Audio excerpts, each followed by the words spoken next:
Nasa atin ang kapuspusan ni Kristo.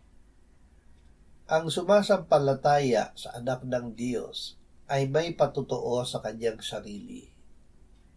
Ito ay ang patotoo na ibinigay ng Diyos tungkol sa kanyang anak.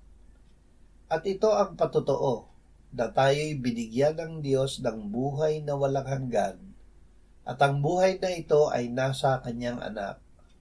Ang kinaroroonan ng anak ay kinaroroonan ng buhay.